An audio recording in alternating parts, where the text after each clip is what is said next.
पिछले पार्ट में हमने देखा कि सू लियू और बदबूदार हेसंग में लड़ाई चल रही थी और सू के अटैक से हेसंग के शरीर पे बिजली गिरती है, तो वो अपने शरीर को इमाकुलेट बॉडी में टैम्पर कर लेता है और एक नए शरीर के साथ लड़ाई के लिए तैयार हो जाता है। इस पार्ट की शुरुआत में हम देखते हैं कि हेसंग की बॉडी से फ्लेम निकल रही होती हैं और वो सू से कहता है, क्या हुआ, अब तुझे मुझसे डर लग रहा है?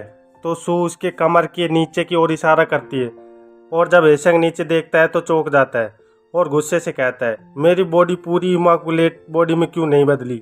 तो सू एटीट्यूड में कहती है, ये क्या मजाक हो रहा है, जल्दी करो और अगले विरोधी को भेजो, मेरे पास पूरे दिन यहाँ खड़े रहने का टाइम नहीं है।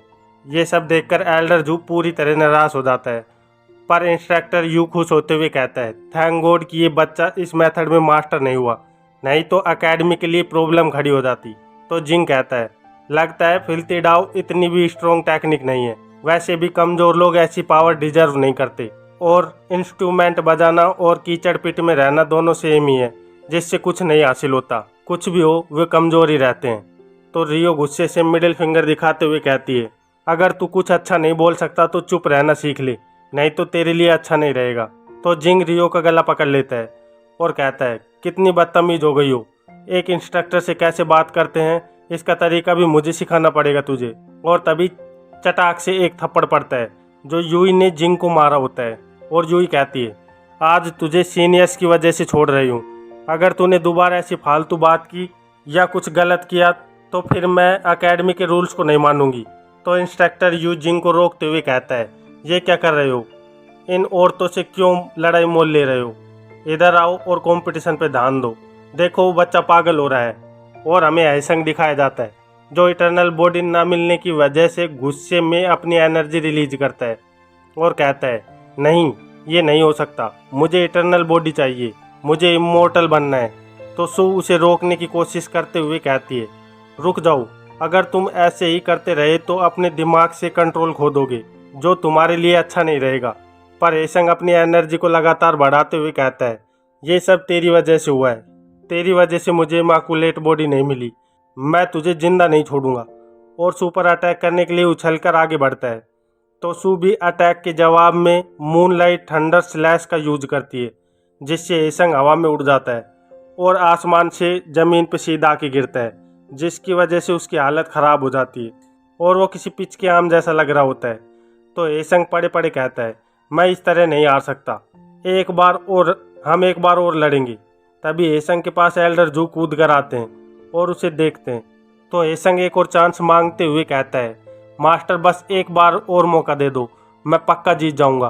तो एल्डर जू कहता है, बस बहुत हुआ, अब तू और नहीं लड़ सकता, तू हार चुका है और अब तू हेसंग सेक्ट का डिसाइपल नहीं रहा, निकल जा यहाँ से। तो हेसंग जू के पैर पकड़कर कहता है, मास्टर मुझे माफ़ कर दीजिए, मैं दोबारा कीचड़ के पिट में जाकर वापस से कल्टीवेशन शुरू करूँगा और इस बार ज़रूर कामयाब होऊंगा, मुझे सेक्ट से मत निकालिए प्लीज़ मास्टर, बस एक मौका दे दीजिए। तो एल्डर जू कहता है, तुझे क्या लगता है बॉडी को टैम्पर करना इतना आसान है? अगर ये इतना आसान होता तो यहाँ के सभी डिसाइपल इसे कर चुके होते। और हेसंग को लात मारते हुए कहता है, निकल यहाँ से। लात खाने की वजह से हेसंग दूर जाकर गिरता है। फिर हमें जंगल का सीन दिखाया जाता है जहाँ हेसंग पिटने के बाद जा रहा होता है और कहता है, मेरे साथ ऐसा क्यों हो रहा है, मैं तो बस इस मेथड को कल्टीवेट करना चाहता था, इसमें मैंने क्या गलत किया जो मेरे साथ ये सब हुआ, ये दुनिया ही गलत है। और रोते रोते ज़मीन पर गिर जाता है और हम देखते हैं कि वहाँ कोई आता है और कहता है, क्या तुझे बदला चाहिए? तो जब हेसंग आंखें खोलता है तो उसे बाई धुंधला धुंधला कोई स्पेल करते हुए दिखाई देता है। वो स्पेल 3 स्टार हेवनली तालिस्मान रूनमुर रेजुएशन होती है, जिसकी वजह से हेसंग की सारी चोटें ठीक होने लगती हैं। तो हेसंग अपने शरीर को चेक करते हुए कहता है, ये कैसे हुआ, मेरे सारे घाव ठीक हो गई। तो बायू से कहता है, बस ये ही नहीं, मैं तुझे एक टेम्पर्ड बॉडी भी दे सकता हूँ, पर ये तुझ पे डिपेंड करता है कि तुझे बदला चाहिए कि नहीं। तो हेसंग पूछता है, पर आप मेरी मदद क्यों करना चाहते हो, आप तो हमारे विरोधी एकेडमी के मास्टर हो। तो बाई बताता है कि हम दोनों सेम हैं, क्योंकि मैंने भी इस फीलिंग को एक्सपीरियंस किया है कि कैसा लगता है जब हम दूसरों के द्वारा यूज करके फेंक दिए जाते हैं। ये सुनकर हेसंग कहता है, नामुमकिन, ये कैसे हो सकता है, सब जानते हैं कि बाई लियोचैन को स्वर्ग का आशीर्वाद मिला है, फिर आपको कौन यूज कर सकता है। तो बाई कहता है, तुझे विश्वास करना है तो कर, नहीं तो छोड़। और वहाँ से जाते हुए कहता है, अगर तुझे बदला नहीं चाहिए तो ऐसा दिखाना कि जैसे मैं यहाँ पर था ही नहीं और हमारी कभी कोई बात नहीं हुई है। बाई को जाते देख हेसंग सोचता है, जो भी हो पर ये मेरी हेल्प कर सकते हैं और वैसे भी मेरे पास विश्वास करने के अलावा और कोई रास्ता भी नहीं है जिस पे मैं जा सकूं। और फिर बाई को रोकते हुए कहता है, इंस्ट्रक्टर बाई प्लीज रुको।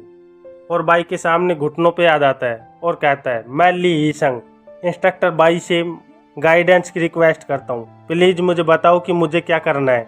तो बाई खुश होते हुए कहता है, नॉट बैड, तुझे सिखाने में कोई नुकसान नहीं है। तो हेसंग खड़े होकर पूछता है, इंस्ट्रक्टर बाई हमें कब से शुरू करना है।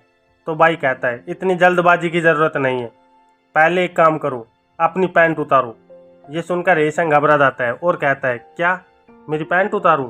इंस्ट्रक्टर बाई ये मत कहना कि आप अब ऐसा करेंगे। वैसे बाई कपड़े निकलवाने में तो एक्सपर्ट है, जिसने भी पहले के पार्ट देखे हैं उन्हें तो पता ही होगा। और यहीं इस पार्ट का अंत हो जाता है। फिर मिलते हैं अगले पार्ट में, तब तक के लिए बाय बाय।